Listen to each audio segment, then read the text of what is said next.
Well, after watching the film on Purdue, I didn't change much what I felt right after the game. That now it comes down to finding a way to win and not finding a way to give it away at the end. And I don't mean those three turnovers at the very end.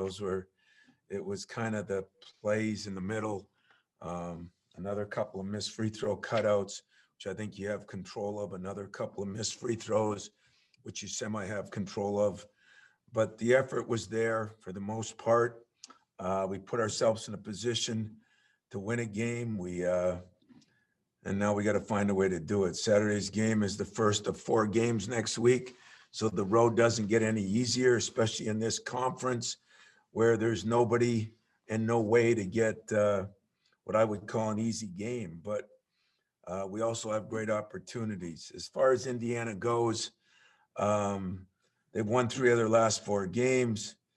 They've beaten a team like Iowa twice. They've had a few ups and downs themselves.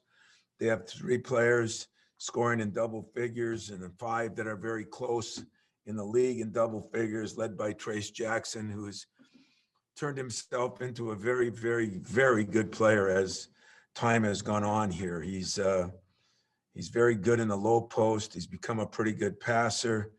He has a great spin move. They have a pair of experienced guards in Durham and Finney, and Durham is probably playing his best basketball now as a senior. Is doing some really good things. They're scoring. He's shooting the ball very well. It is a pretty good free throw shooting team, and they get to the free throw line. It's a decent free throw shooting team. The problem is they get to the free throw line, I think it's 28 times a game. So they're getting there a lot, and we're going to have to defend without fouling and stop that dribble penetration. So I'll just open up some questions that you can ask. We'll go first to Matt Charbonneau. Tom, real quick, I don't know if the couple days have helped Rocket feeling a little bit better. And then the other thing is with Foster, with that shoulder, you mentioned he might have to surgery at the end of the year. Is this something where he's going to kind of suck it up through the season and you're not really sure each night how much he can give you, and that might change from game to game? Yeah, unfortunately, because, we were starting to play him more. And unfortunately, he came in yesterday and we talked and, kind of went through it with Gary Harris way back in the day, Andre Hudson. But Gary Harris did it and he took a week off. What I didn't know in that game is the first second he was in there, he shot a cross screen and he just knew then that he couldn't do anything with his left arm. So we're going to give him a week anyway. And kind of what he decided, the trainer and ourselves, he does not want to have surgery during the week or during the year. He wants to finish it off. And you never know, like Gary went through that and it came back around after a week or 8 days. And then it happened once his second year, but he really never had surgery on it. I think this one's a little worse from what I'm hearing, but that'll be the case. In Rocket's case, I think he's finally over it. Yesterday, he was feeling the best he's felt in 5 days. I think it was just a flu bug. It wasn't anything with COVID, but it was, when you're throwing up, it dehydrates you, and he went through that for a few days. And so I think he's back on track. So that's the only medical update I can give you on Foster. And it's too bad because that kid was so good on the bench the other day. He knew every call, every play. As I said, he's the best guard I got of running the team. He knows everybody's position in that, but it is what it is. He was great yesterday. We talked for an hour, and I don't know if he got a lot out of it. I got a lot out of it. So unfortunately, at the end, what I got out of it is everybody decided it probably should be at least a week, see if we can settle that thing down and go from there. The other thing I wanted to ask real quick too is, you noticed late in that game with some of the mistakes. I know Joey was, hands on his head. You can see the frustration with guys and understanding, what's happening late in the games. Do you worry that sometimes that they're getting so frustrated that you get in this rut and it's hard to kind of pull yourself out of it at times when you're not trying to make mistakes, obviously, but when it happens, I'm not. I mean, that's me. I mean, are they frustrated? Of course they're frustrated. They have so many things they're trying to deal with, and this is new. When you say, it seems like guys are frustrated when you're watching facial responses. I say it's the opposite with me. People are calling me and saying, "Why aren't you more angry? Why aren't you more frustrated?" Everybody's trying to deal with this, and I don't mean just losing some games. I'm talking about everything else they're dealing with, and I mean, it gets magnified, the other things they're dealing with outside when you're struggling inside. And, Joey went through that, but I actually thought in watching the film, he played very good until those 3 turnovers at the end. And I mean, the game was kind of a 5-6 point game with a minute something left, winnable, but it didn't cause us to lose. I'm more upset about the missed free throw cutouts or things that we work on all the time. And then, it's hard to play certain people if you're shooting, going to have your hands on the ball and you're missing free throws. And, we were at one time a 77-78% free throw shooting team.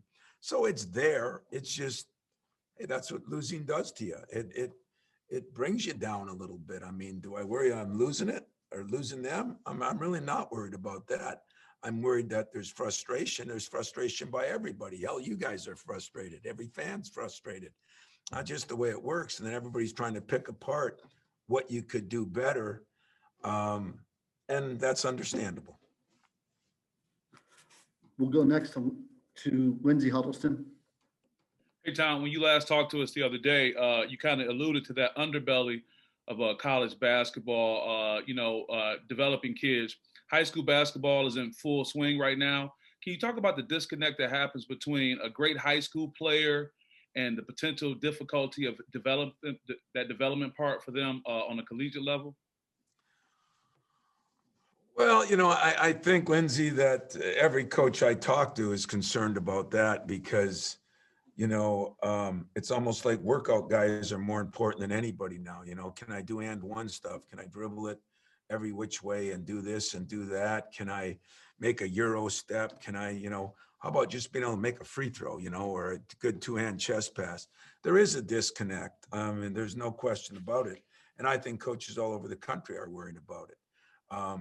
When I hear LeBron and them talk about some of those things, those guys came up through the AU basketball and all that stuff, and yet they're even talking about it. So I think it's an issue that got compounded, as I've been saying all year, with the lack of May, June, July, August, September. That's when you kind of make that transition and help things. That's where you take a guy who's maybe a 2 guard and you make him into a point guard, or you take a guy who's got to gain 20 pounds and you're with him every day. Every time I talk to you guys, I feel like I'm trying to find answers. It seems like I'm trying to find excuses. But as I said to each and every one of you, you'll have no idea how difficult this has been on those players. And if you don't have the good base, which most of them don't, that's pretty normal. That off season is the time when you really develop some things. Maybe you're in the gym working out and Denzel and Gary Harris are in there working out or something, and there's nothing like peers telling them, Xavier's maybe working out, or Cassius, and now all of a sudden this summer nobody's working out. Those things are sorely missed. And I'm watching a couple games, watch that Purdue game. Guys, it wouldn't have taken that much and things could have swung one way or the other, maybe a call, maybe a cutout, maybe a made free throw. And then all of a sudden, you add all the other things up. And that's why I don't look at this the same way people do. I kind of have a great understanding of what's going on. I can't say that I've been able to just stop it. And that includes me. I've been through a lot too with COVID myself, and dealing with all the different personalities in kids and how they handle it, how their parents. I heard Julius was in here. I had a long talk with him last night, just about his father. I mean, some guys don't open up, and those things can be wearing on you. I think what that kid's gone through between COVID, being away from home, losing his father, all good excuses, guys. Shouldn't mean you should be able to still cut out at the free throw line or make a free throw. But I think back to your original question, yeah, those off-season things really hurt because there is a disconnect of what reality is, and as far as being a good college player. I mean, listen, I've talked to Calipari and Wright and Krzyzewski and Self and Roy, and I mean all the guys at that level on the committee I'm on. And I mean, a lot of people are talking about the exact same things, and I don't think you could appreciate it unless you have kids that have gone through a tough time with the COVID. It's if they always say mental health's important, well, it's pretty hard to handle yourself mentally with all the things these kids have had thrown at them this year. And so then you lose a little bit and it gets exasperated. There's no question about it. Great. Thank you for that. We'll go next to Chris Solari. Hey, Tom, I wondered from the coaching standpoint, you mentioned about a lot of the issues with the COVID and maybe where you're at in this point in the season with the truncated preseason and the month off. How do you juggle maybe seeing some of these repetitive mistakes as a coach and maybe balancing it with knowing those things? I mean, I would imagine there's points where you want to be a lot more demanding, but maybe can't, or maybe is that a fair assessment? That's a real fair assessment. I mean, I talked to a coach today that is going through a tough time a little bit, and his fans and media are on him because he's too crazy. I watched Calipari last night. I mean, that's one thing you can't say about me this year. I can't take that criticism because if you ask me personally, I've been too mellow, and I have been trying to find a balance. And the balance is different with every kid. And, and I think one other thing that everybody should realize is usually in the 30 some years I've been in this conference, there's not one or two teams. There's usually 3 or 4 teams that you look at and say, each year I'm going to get 6 wins. I'm going to get 7 wins. If you play them twice, if you don't play them twice, I'm going to get 5 that are definites. And the conference is so good this year that you just look ahead and you say, wow, we're going to play 4 games Saturday, Tuesday, Thursday, Saturday, or Sunday, whatever it is. And I think 2 of them for sure are against top 5, top 6 teams. And, we've gone Big Ten seasons where I played 2 top 10 teams, top 20 teams twice in the whole season as I looked it up. So different year in so many different ways, and probably a bad year to be an average team that needed to get better in the off season as far as the competition. But yeah, it's been a balancing act, a juggling act, and probably spent more time with the guys. And that's why I can appreciate some of what they're going through, but some of those same mistakes are frustrating. And the questions you guys ask are frustrating, but to the point, like when you're going to get your lineup straightened out. Well, sometimes players choose that too. And sometimes injuries and sometimes illness, when those guys were out during that period in the middle of the season, now you're adjusting with different people. And that's not good. At center, we've had a revolving door because you get hints of people doing well and you kind of hope that takes off. And then some of it is who you're playing. And I'm not sure there's ever been a year too where we played as many big men. We could go through a lot of years and played against 2. Now you're playing against 7. If you look at Rutgers, that guy's developed into a pretty good. In fact, ironically, Ohio State is one of the teams that doesn't have anybody, and give them credit for how they've played. And yet they've had some guys now that have really stepped up and they're doing a good job. So yeah, it's been frustrating, but it hasn't been demoralizing, because as bothersome as it is, I feel like I have some reasoning ability to what's gone on, if that makes any sense. Just as a follow with Foster, with those 4 games coming up, is he going to be kind of where he was at Purdue in testing it, or maybe game time, or is it for sure? No, Sit him? I mean, right now, I think we made the decision, and I shouldn't even tell you this, but I'm going to tell you it because I feel for him.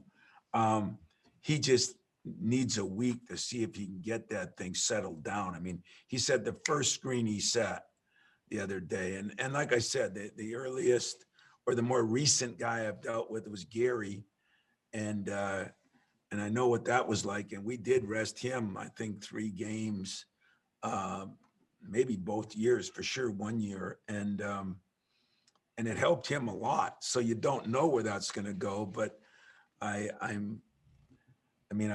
even talked about, well, should we suit you up just in case this or this or this?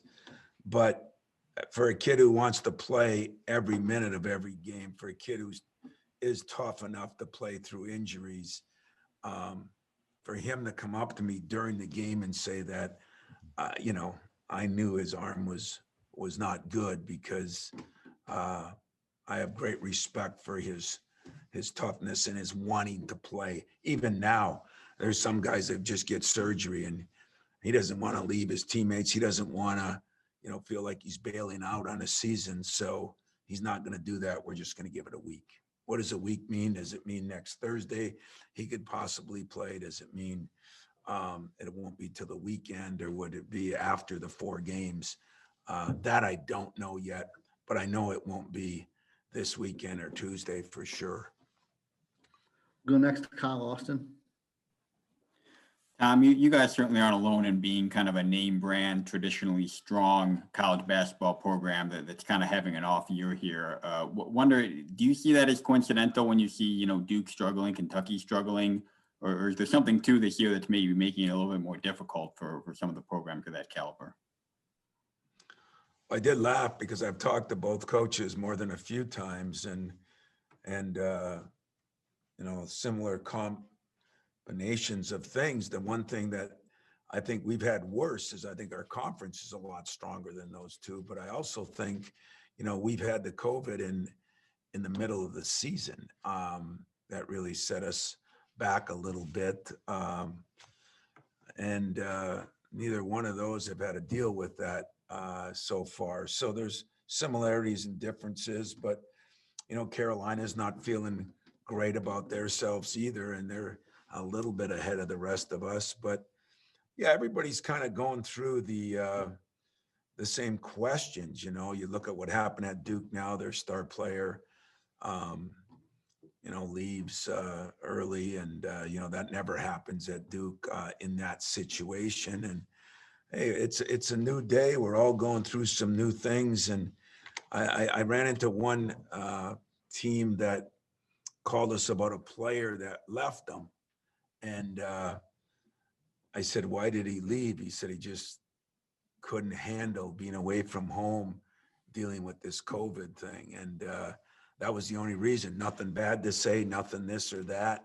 And that's what I was trying to tell Lindsay, that I think you can't appreciate that every kid's going through something different. Like, we worry about Julius because he's got double damage, loses his father in the middle of the summer. And again, all this stuff sounds like a bunch of excuses.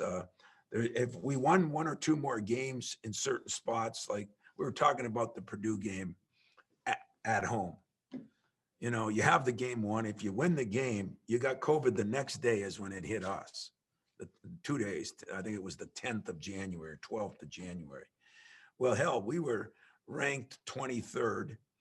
If we would have beat Purdue, we'd have probably been ranked 19th. We had just beaten the 15th ranked team in Rutgers by 25 points or whatever it was a couple days earlier. Then you would have been off those 17 days, probably still ranked in the top 20. And, life's a little different. And that's how fragile it is. And it's a strange year. But don't underestimate how good our league is, too. I mean, we could add great teams and struggled in our league. I mean, the league has been unbelievable, if you ask me. Go next to Brendan Quinn. Hey, Tom. I don't want to like discount what you're still playing for the next few weeks and trying to get ready for Indy and whatnot. But yeah, I do wonder if there are things that you're looking at and trying to get a grasp of, or, you know, think, all right, what are conversations that need to be happening for next year, and talking to guys about, you know, especially the young guys of, look, you got a couple weeks left here to show me something for next season. Is there anything like that that's on the table, or is that just not even in the mind yet? It's always on the table at this time of year, to be honest with you, winning or losing, more so when you're losing. I would agree with you 100%. The monkey wrench that's thrown in is the one I just gave an example of, you know. I think Julius was a guy I really liked last year. You know, I really did, because he has the toughness to play here. He's an engineering student. He's got the brains. You know, he hasn't had the same burning desire, and trying to figure that out on a kid who's already quiet has taken me a long time. Yesterday was one of those watershed moments when at least, you know, he'd converse about it, but you're 2,000 miles from home and you go through that. So I've got to keep that in the back of my mind too, you know. But I did say, hey, guys are up for an audition right now, you know, because if you got to see some progress made, or there's got to be changes, and maybe they feel the same way. I mean, that's the way it is in the world right now. I mean, you're going to see 3,000 people change, in my humble opinion. It'll be worse than the quarterback stuff right now in the NFL, as far as percentages. But hey, that's something I got to deal with. I'm not sitting here writing off the year, because I know where I've been before. I know how fast it can change. But I do want to see, and I've had a lot of meetings about, you know, the scholarship's a two-way street. We have an obligation to you, and you have an obligation to us. And that's always the way it is.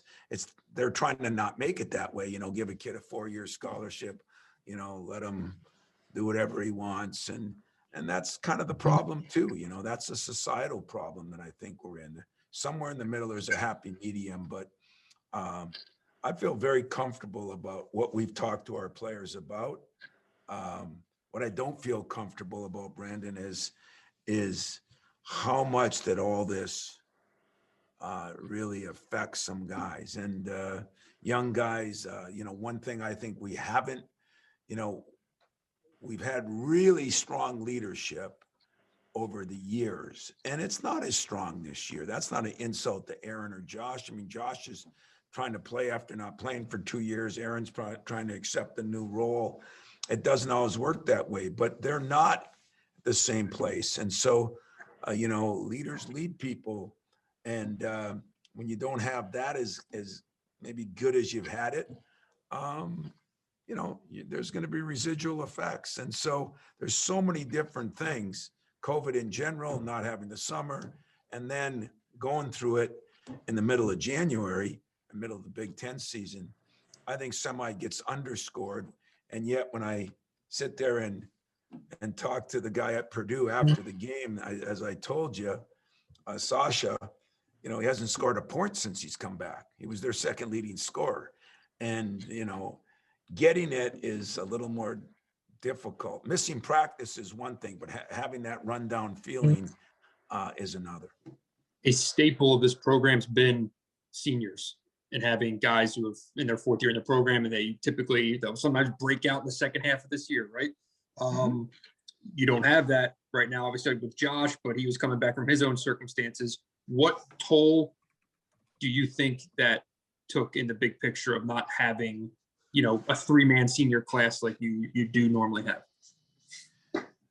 You know, you're trying to do, and you and I have had many talks about over the years, you know, and you're trying to look at it like to try to make sense of this whole thing, which I'm trying to do too. But I'm just telling you, and talking to all those coaches, that that was asked about earlier at these different programs, everybody's trying to do the same thing at most places. And some people, it's going to work out for. I mean, right now, Ohio State has done a good, Michigan's done a good job. I mean, is it the makeup of their players? Is it the age of their players? Is it the schedule? Is it that they've just done a better job? I mean, maybe we haven't done as good a job. And for that, we have to take, I've taken blame for that too, but it has been way different than I thought. And you said the mark of our program, we have seniors, we got one senior, and he hasn't played for 2 years. The mark of our program has been, guys get better in the summer. We didn't have a summer. The mark of our program has been, I think guys really got better at Christmas break. We didn't have one this year. We didn't have those 6, 8, 10 days to kind of adjust. They got better because you looked at your non-conference, you saw your strengths, you saw your weaknesses. You had a time over Christmas where you worked on those. We played Christmas Day. We didn't get that. We didn't get to see all our strengths and weaknesses because we only played 5 games before Christmas. So all those things are good excuses that don't matter to any fan out there or any media member and really don't matter to me. But I do have to deal with them before I start blaming the kids for this or that. I've got to look at that and say, how much of an effect did it have and does it have? And you know what? Hey, we've had a couple of embarrassing blowouts, I would say Minnesota and I would say the Iowa game at home. Other than that, and most teams have, by the way, most teams have. I mean, Villanova is having a great year. They got beat the other night by 20. They got beat early in the season by 25. I mean, that program well. Pretty stable program with some bunch of seniors and juniors. But that's happened to everybody this year. And so I don't look at that as the biggest negative. I do look at making the same mistakes twice, but I look at some of that and say, what happened with the days we had off? What happened to the players we didn't have there? What happened to not scrimmaging for 15 days because we didn't have enough players to do that? Those are all going to be factors in this at the end that you're not going to care about, our fans aren't going to care about, and I'm not going to care about. So I'm not blaming you guys. It's the reality, though, and I got to keep that reality part. Otherwise, I'll probably fire the head coach and change everybody in the program, and that's not a good idea. Well, not to me, but to some of you it might be. Thank you, Tom. You're welcome. We have time for a couple more. We'll go first to Jana Bardell from the State News and then to Audrey Dahlgren. Hi, Tom. After Purdue, we kind of talked a lot about Julius and about Madi as well and what they showed in that game. I know it's only been a couple days, but have you seen anything different from them? And do you expect their impacts in future games to change at all? Good question. Number one, I haven't seen a lot because other than a little academic meeting and just trying to meet with some players, we have to give them the day off because you definitely don't want to practice. I mean, we've had what seems like hundreds of days off, but the NCAA's you got to take a day off every week. So that was our day off since we got back late in the morning. So we didn't practice, but I have seen, I have spent some time with Julius and I've spent a lot of time with Madi. And, what you always do in a program is you give some of the upperclassmen a chance, but I think you are going to see more and more of them. I think, Madi does what I said he does. He two-hand rebounds. He's good around the basket. He spends a lot of time in here. But as I told you, he also went from 230 to 213. He's back up to 220. That might not seem like a big deal to you, but try going against Travion at 220. It's not real healthy. So he's trying to get that weight back. And in Julius, I love Julius because I think he's the one guy that's got the toughness that kind of like a Xavier Tillman, he's got that. But Julius is probably been through more than any player I have. And he's, like yesterday, I had a short meeting with him because Julius is an engineering student and he's going to have certain grades now to get into the School of Engineering. And that is a major thing to him. So God love him for it, but he's got a lot on his plate from what he's gone through and where he is. But I think you will see maybe a lot more of those two. Thanks. You're welcome. We'll go last question to Audrey Dahlgren. Well, Jana kind of swooped in and stole the question a bit, but just was curious more so what the end goal was for Madi for you. I know we all know that he had a little derailment because of COVID, but I mean, what do you see the end goal for him down the stretch? Well, you know, Madi has had a lot of things thrown at him. You know, when he got here, he had to be in quarantine for 30 days. So he lived in a dorm by himself for 30 days in May, and then, you know, couldn't do some things all summer. We know he had the broken hand last year and didn't play much in high school. So that's a lot of things to make up for. Then when he's doing that, he's getting up to 230 pounds and starting to make some progress. You know, he gets COVID in the middle of January, and everybody's been affected differently, as I told you. But for him, he lost all that weight and he could eat. I mean, we tried to feed him morning, noon, and night, but the virus did that to him. So when he came into the first meeting, because after, I think it was 12 days, he was allowed to rejoin us just to be there. I looked at him and I mean, his legs looked about this big around, you know, and I said, how much weight did he lose? And nobody else kind of recognized that. And then we weighed him in and we said, oh my God. So what's the end goal for Madi? I think Madi's going to be a great player here in the end goal. I think the end goal for this season is we got to get him more time now because he is healthy. You know, it's been, I think, 2-3 weeks since he's been back able to work out. I think he missed until, what is the day, 17th? Yeah, it was around February 3rd, I think. So he's had a couple of weeks or a little longer, get his wind back and everything. And I think you'll see Madi play more in these next couple games. Not because we're weeding out anybody. I think just because he had earned that. I told you before he got it, he was starting to play 8-10. I think he played 12 minutes in a game. And so he was coming on then. But the setback was the setback. Thank you. You're welcome. Coach, that's all we have for you. Thank you for taking the time. Well, let me say this to all of you. I know it's a frustrating time and probably that you can't get all the answers that you want to get. And we're trying to make these press conferences as informative or more informative. But trust me when I say, I know how frustrating it is, but trust me when I say it's even more frustrating here to try to deal with it all. And nobody has to feel sorry for us or anybody else. Nobody will. As we said, we spent 20 some years being on the upper edge of it. But, you know, the advantage I've had is some of those great programs, as you said, have struggled a little bit too, and for different reasons. But it doesn't matter. It doesn't matter to them that they had COVID, didn't have COVID. It doesn't matter to us that we've had it.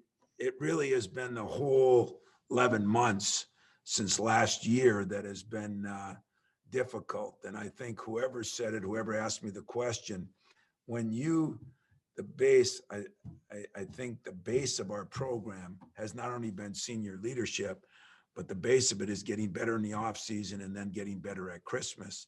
And maybe that would give you a clearer idea on the things we didn't get to do.